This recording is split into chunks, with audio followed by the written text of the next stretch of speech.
What happens when a lonely disabled girl begs the cold-hearted son of a billionaire to step inside her crumbling house, and he actually does?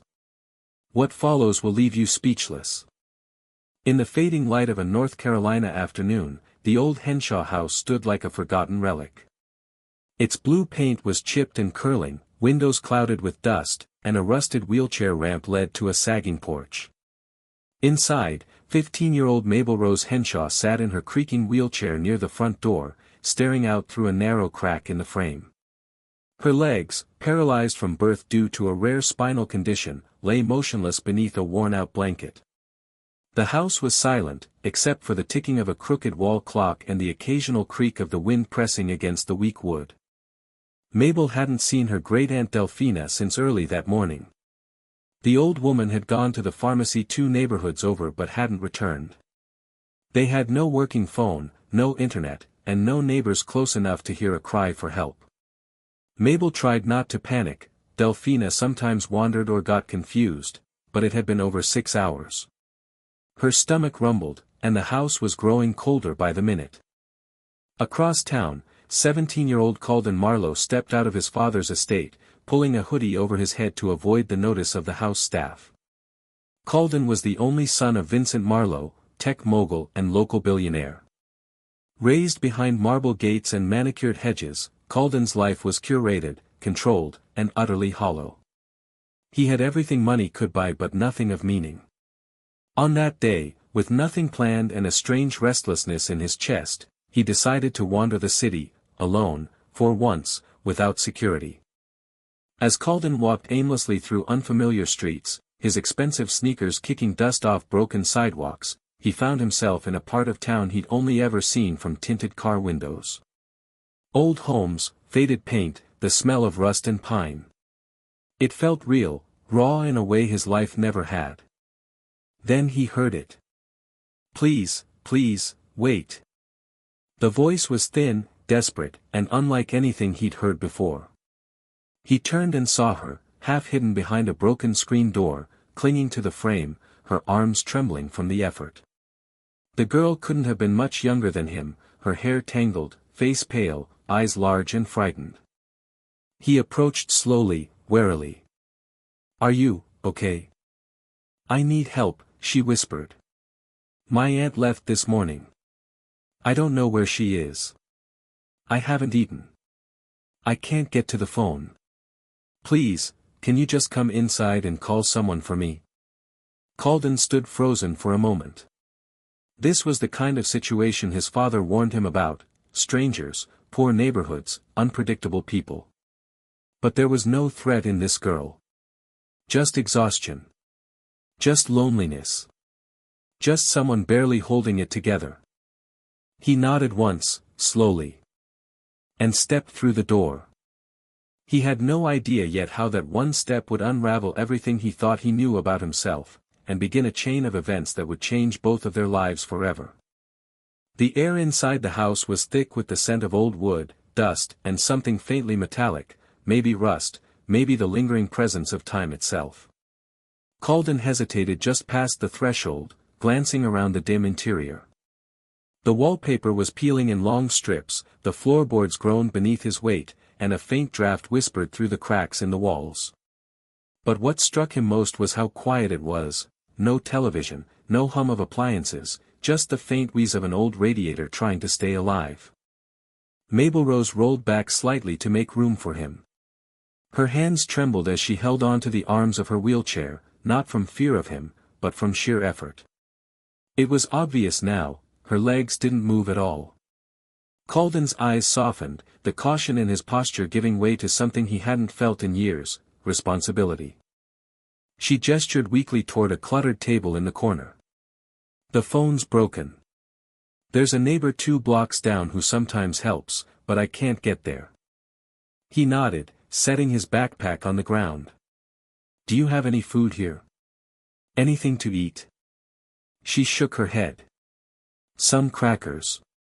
And a can of peaches. But I couldn't reach it." Without waiting for permission, Calden crossed into the tiny kitchen. It was barely functional: an old stove with one working burner, an empty fridge humming weakly, and a pantry with only a few dusty cans on the shelf. He found the peaches and opened them with a rusty hand crank opener, then brought the can and a spoon back to her. "Eat this," he said simply, placing it in her lap. Her eyes welled up with gratitude, not just for the food, but for the way he said it, like she wasn't a problem to fix or a burden to pity, but someone worth caring for. She ate slowly, savoring each bite. Meanwhile, Calden wandered the small living room, examining faded photographs on the wall. One showed Mabel as a young girl, sitting on a blanket in the grass with a smiling woman, probably her mother. Another showed her in the same wheelchair, holding a ribbon from what looked like a science fair. He turned back to her. "What happened to your aunt? She okay?" "She's been sick," Mabel said between bites. "Sometimes she forgets things. Or just, disappears. It's getting worse. I think she's scared to tell anyone." Calden felt a cold knot forming in his stomach.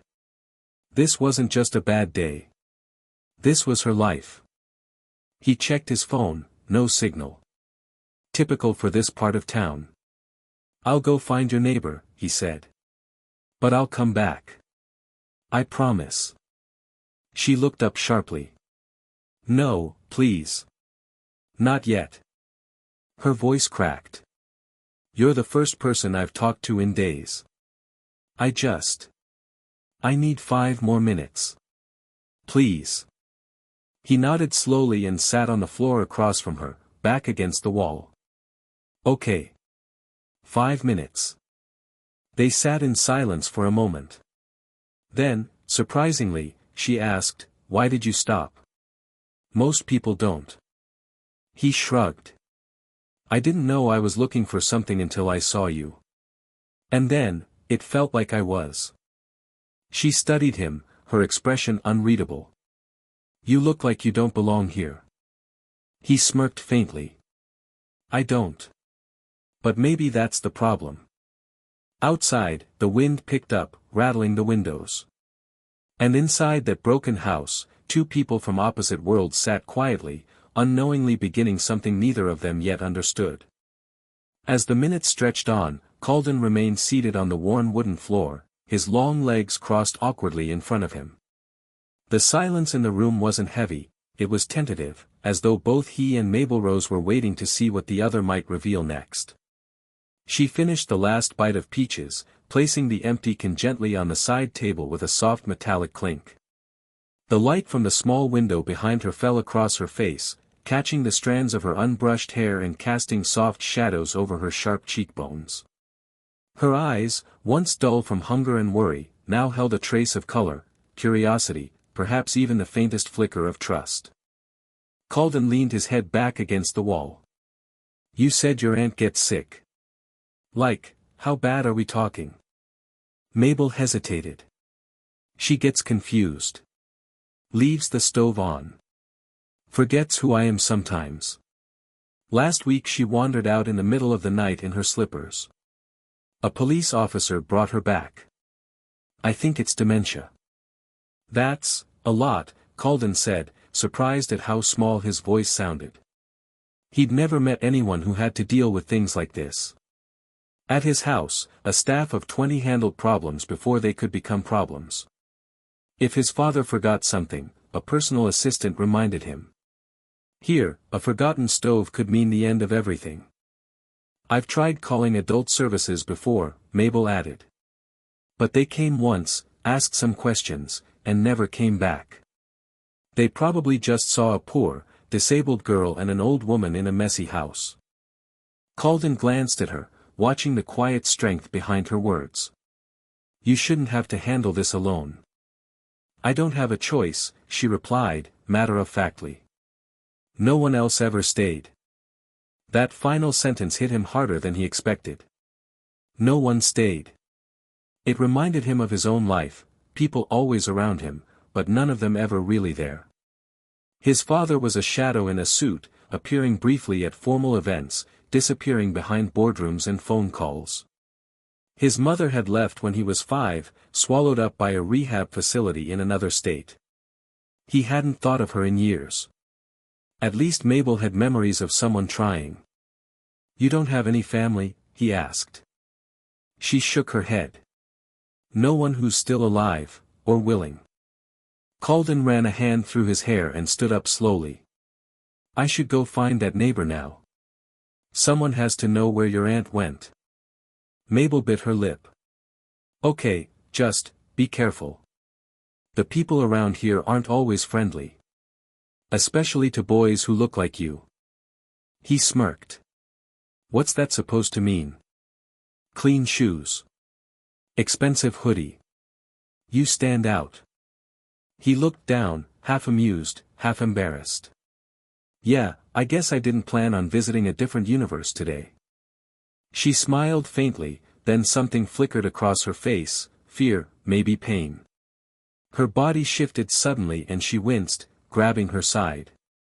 "What is it?" he asked quickly, crouching near her. "Muscle spasms," she whispered. "They come and go. It's not dangerous, just hurts." Without thinking, Calden gently took her hand, not out of pity, but as a reflex, human to human. She looked down at their joined fingers and didn't pull away. After a moment, he stood again. "I'll be quick. Keep the door locked until I get back." "I will." He walked to the front door, opened it halfway, then paused. "You said no one ever stayed," he said without turning around. "But I'm not no one." Then he stepped outside, the cold air meeting his skin like a challenge, and began walking down the cracked pavement toward the unknown. The street outside was eerily quiet, with only the sound of wind scraping through the trees and the occasional rattle of a loose gutter somewhere in the distance. Calden pulled his hood tighter around his face as he walked, each step taking him deeper into a part of the town he had only ever known as a blurry backdrop through car windows. The farther he moved from the Henshaw house, the more tension he felt gathering in his chest, not from fear, but from unfamiliarity. He wasn't used to being vulnerable, to having no one watching over him, no security detail just a call away. He passed shuttered windows, broken fences, and graffiti-tagged garage doors. A barking dog lunged against a chain behind a fence, and Calden flinched before realizing it couldn't reach him. He kept moving. Mabel had said the neighbor who sometimes helped lived 2 blocks away.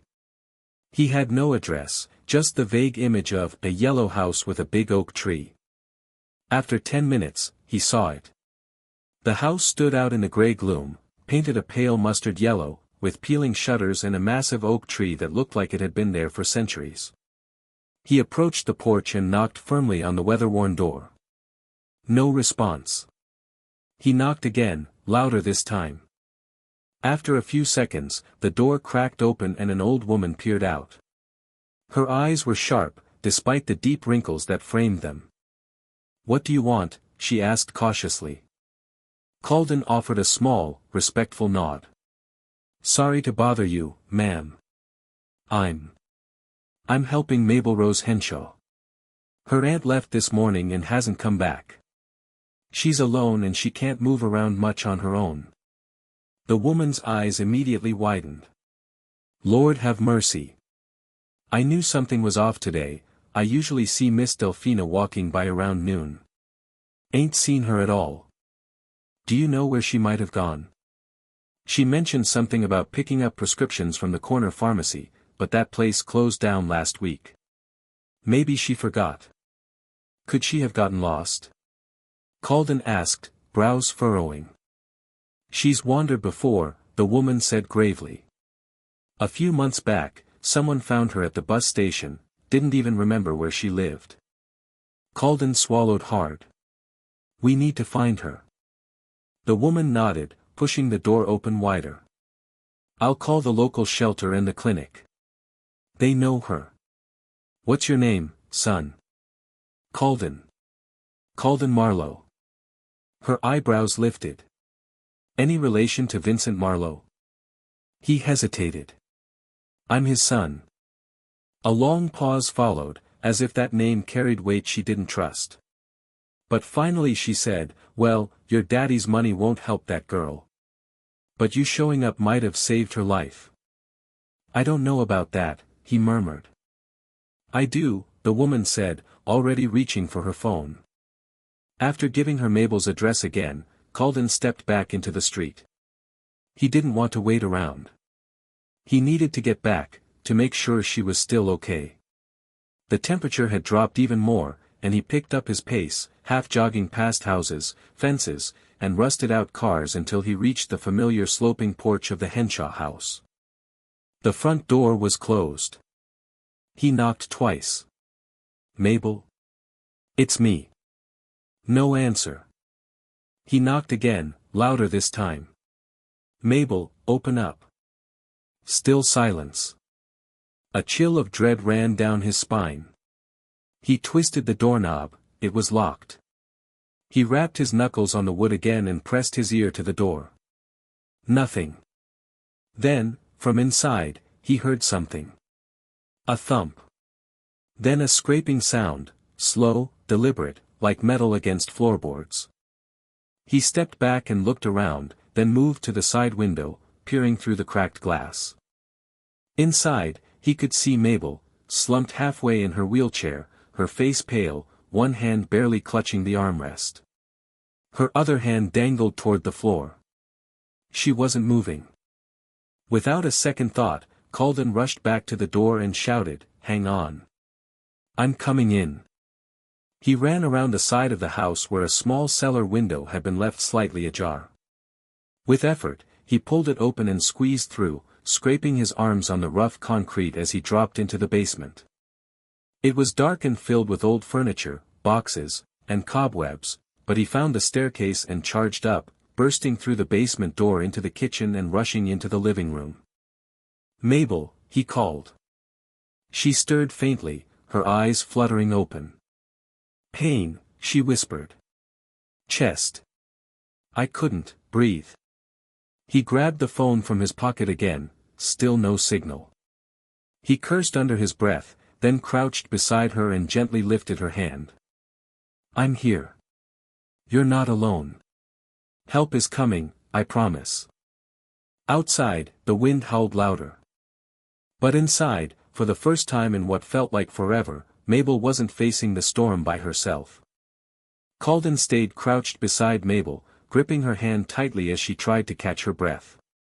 Her face was pale, her brow slick with sweat, and her lips slightly tinged with blue. Something was wrong, seriously wrong. The shallow rise and fall of her chest was uneven, and every few seconds, her eyes fluttered like she was drifting in and out of consciousness. "Stay with me," Calden urged softly, brushing damp hair from her forehead. "You're going to be okay. Just keep your eyes on me, all right?" Mabel blinked slowly, trying to focus. "Hurts, my heart is racing.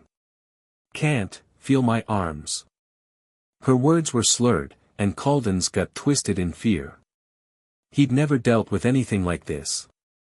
Sure, he'd read about emergencies, watched first aid videos in health class, but now, in this crumbling house with a girl who was barely holding on, he felt helpless and furious that he couldn't just fix it. He stood and rushed back to the window, holding his phone high in the air, praying for a single bar of service. Still nothing. He darted back to Mabel, crouching again. "I have to get help," he said quickly. "I need to run to the neighbors. She said she'd make some calls, maybe she already has. But I can't carry you there. It's too far." "Don't leave me alone," Mabel whispered, eyes widening in panic. "Please." He hesitated, his hand squeezing hers tighter. "You won't be alone. Not for long. I swear on my life, Mabel." He placed a nearby blanket over her trembling body, made sure she was in a safe position in the wheelchair, then bolted through the basement stairs and out the way he came in, his feet pounding the pavement. By the time he reached the yellow house again, his chest was heaving. The old woman, Miss Burnetta, was on the porch with a cordless phone in hand. She looked up as he arrived. "She's having some kind of attack," Calden gasped. "She's barely conscious. Her breathing's messed up." "I already called an ambulance," Miss Burnetta said firmly. "Told them everything I knew. They're sending a unit, 10 minutes, maybe less. You did good, boy. I didn't do anything yet, Calden muttered, already turning to run back. When he returned, he found Mabel slumped lower in her chair, her breathing still rapid but at least present. He knelt in front of her again and spoke softly, refusing to let her fall asleep. Hey, hey. You're doing good. You're stronger than this. Help is coming. Don't let them take me away, she whispered. They'll put me in a home. No, he said firmly. I won't let that happen. Not while I'm here. Her eyes locked with his. There was fear in them, but also trust. Deep, aching trust, like she was giving him her last bit of hope. Moments later, flashing red and blue lights splashed across the walls, followed by the sound of doors slamming and heavy boots approaching the house. Calden stood and waved at the paramedics through the window. One of them, a tall man with gray streaks in his beard, spoke calmly but quickly as they entered the room. What's her name? Mabel Rose Henshaw, Calden said. 15. She has a spinal condition. Her aunt hasn't been back since this morning.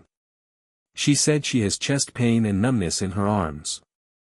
The medics nodded, assessing her with practiced hands, checking her vitals, placing an oxygen mask gently over her face. You did the right thing calling us, one of them said to Calden. She's all alone, Calden said. Her guardian is missing.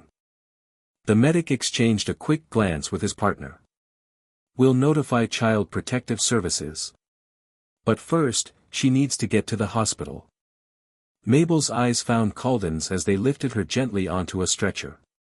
She looked terrified again. I'll follow the ambulance, he promised. I'm not going anywhere. And for the first time in years, maybe ever, Calden meant it. He wasn't running away from this. Not from her. Not from the pain, or the mess, or the reality of it all. He was in it now. Fully. And there was no turning back. The hospital waiting room was bathed in harsh fluorescent light, its pale blue walls lined with plastic chairs and faded posters about flu season. Calden sat hunched forward in one of the corner seats, elbows on his knees, his hoodie pushed back and his hair disheveled from the cold wind and tension. His mind was racing. Every few minutes he looked up at the double doors marked Pediatric Emergency, as if staring could make them open faster. A nurse had briefly spoken to him after they took Mabel in. She was stable, they said, but needed observation. They were running tests to determine what had triggered the attack, maybe a panic episode, maybe cardiac-related, or even a reaction from a lack of proper medication and stress. Calden had wanted to go in with her, but he wasn't family. He wasn't anything, technically. Just a boy who walked into her life by accident. But that didn't stop him from staying. Half an hour passed. Then an hour. Calden didn't move. People came and went around him, injured kids, tired parents, crying babies, but his eyes remained fixed on the door. A doctor finally emerged, a tall black woman in her early 40s with a stethoscope around her neck and a clipboard in hand. Are you the one who brought in Mabel Rose Henshaw? She asked. Calden stood quickly. Yes. Is she okay? She's resting now. You were right to act fast, her blood pressure was dangerously low, and she was severely dehydrated. There was also a buildup of tension in her chest muscles, possibly a form of stress-induced angina. But the worst part is, she hasn't been taking her medication.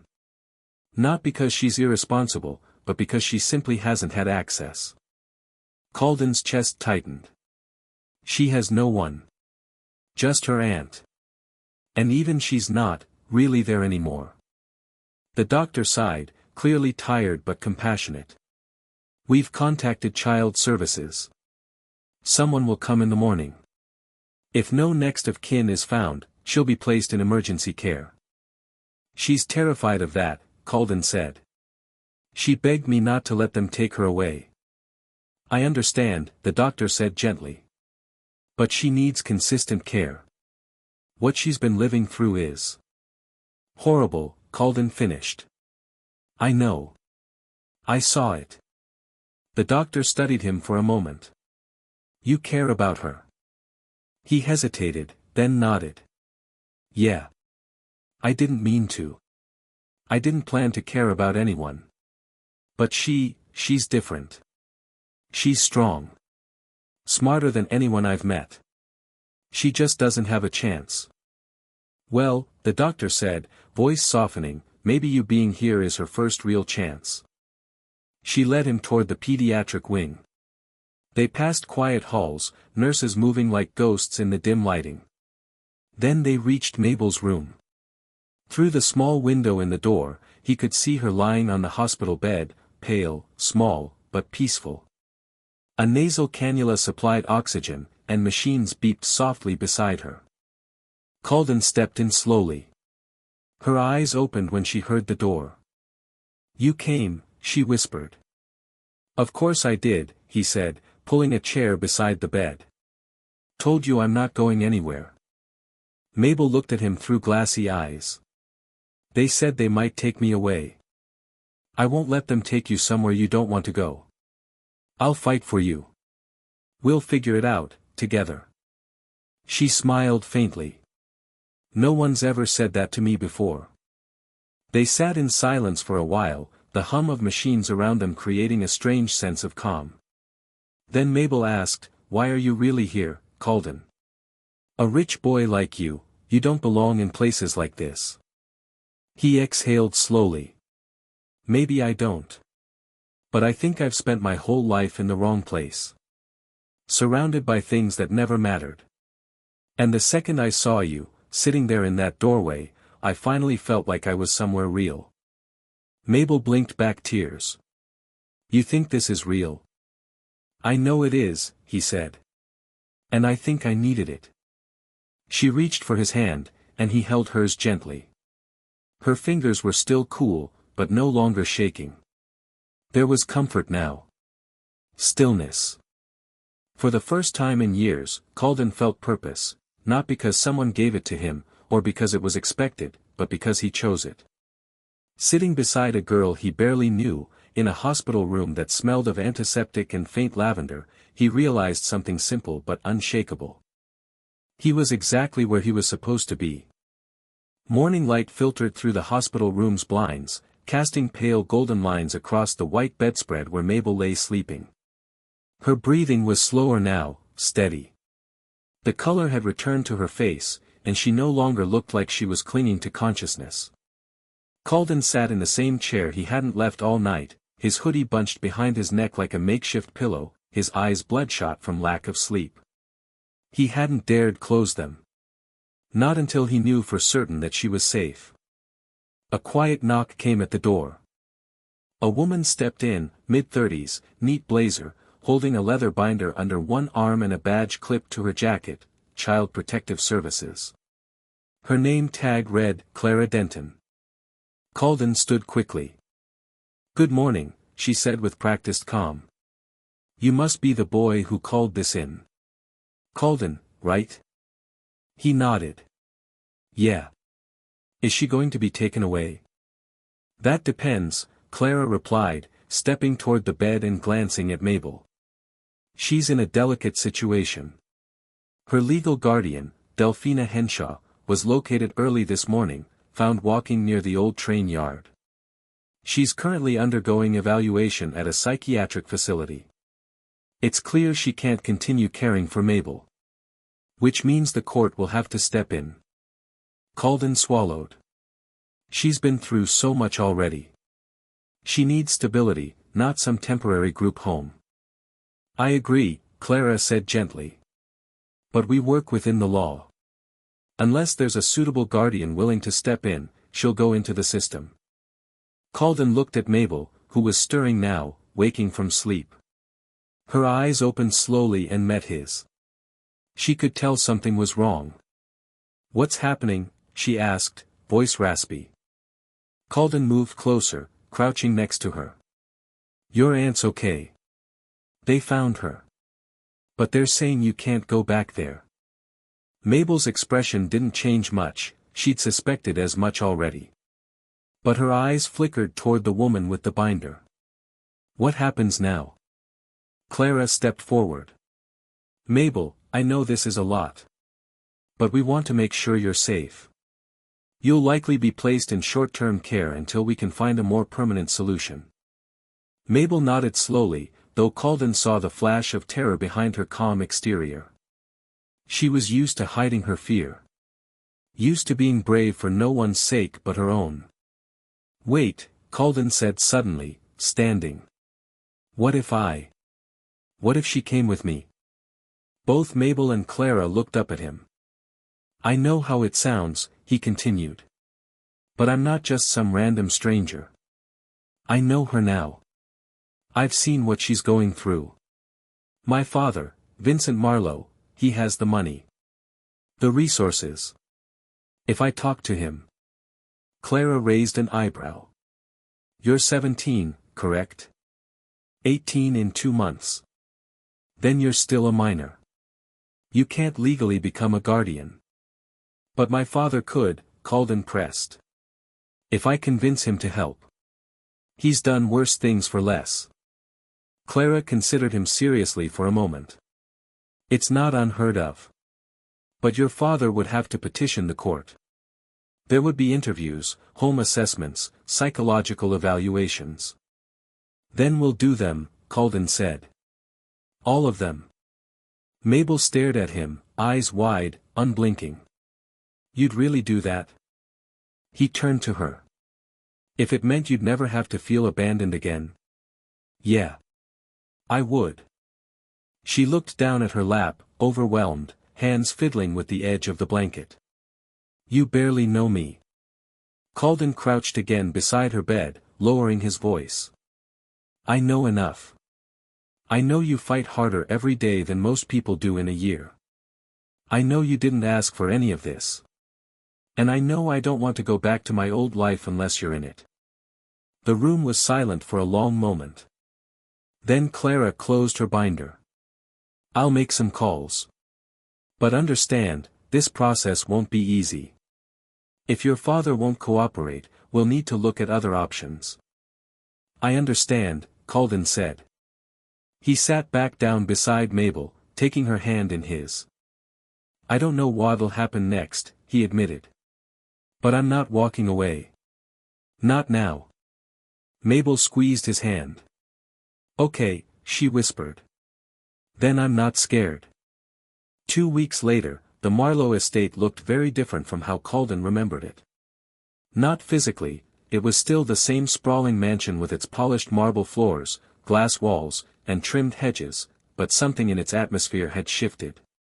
Maybe it was because, for the first time, someone had entered it not to serve, not to impress, but simply to be given a chance to live. Mabel sat in the guest sunroom, surrounded by large windows and warm afternoon light, wrapped in a pale blue shawl as she looked out at the estate gardens. Her new, customized wheelchair glided silently beneath her, a gift Calden insisted on personally overseeing. She still found it hard to believe. The last 2 weeks had been an emotional whirlwind. After her hospital stay, Calden had fought like a storm. He'd confronted his father, Vincent Marlowe, a man not used to hearing no, and argued with him in a way no one ever had. At first, Vincent had refused, outraged that his son would bring a stranger into their lives, especially one from the poorest part of town. But Calden hadn't backed down. And what finally changed everything wasn't a logical argument. It was a single sentence. She's the only person who's ever made me feel like I matter. Vincent, stunned into silence, had agreed to at least meet her.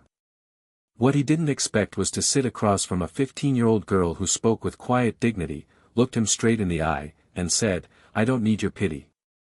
Just a chance. After that, things moved faster than anyone predicted. With Vincent's legal team involved, paperwork was expedited. Temporary guardianship was granted under strict conditions.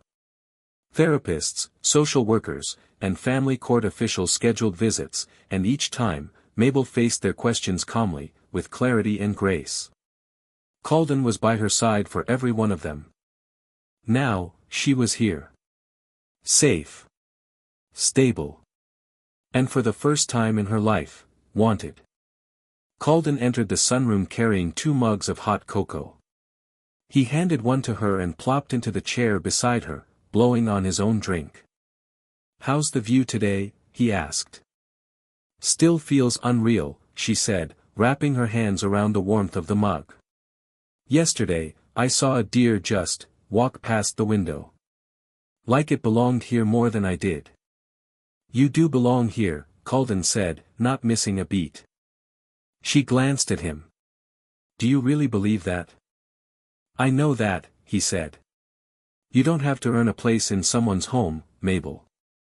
You are the reason this place finally feels like one." She went quiet for a long moment. "You know, I used to think I was broken. Not just physically, but something deeper. Like, maybe I was born to be left behind." Calden turned in his chair to face her fully. "You were never broken. The world around you was. And I think, maybe we're both just trying to fix it, one piece at a time." She smiled softly, her eyes glistening. "And are we doing that?" "Yeah," he said. "We are." At that moment, Vincent Marlowe appeared in the doorway. He didn't interrupt, just stood there, watching them quietly. Something had changed in him too. His once hardened expression was softer now, eyes less cold. He gave a small nod to Mabel, an acknowledgement that spoke louder than words, and disappeared down the hall.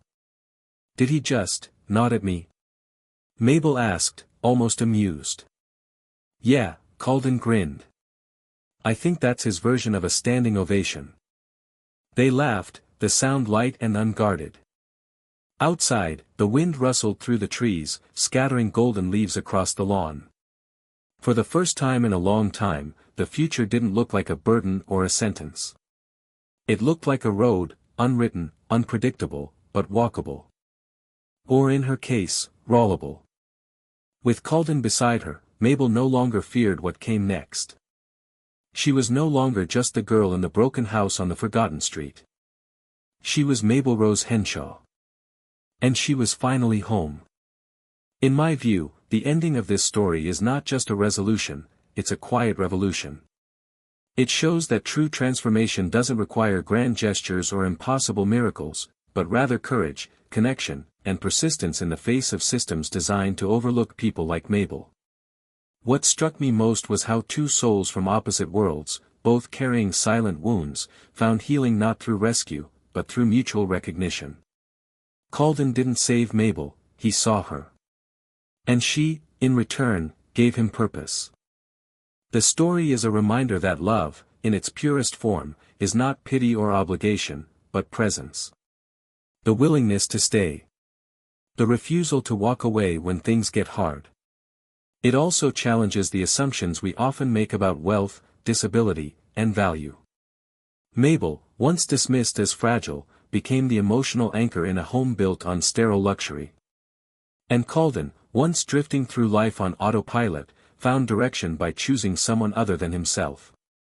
To me, this is a hopeful ending, not because everything is perfect, but because something real has begun. It leaves us with the belief that even in a broken world, the act of choosing one another can build something whole.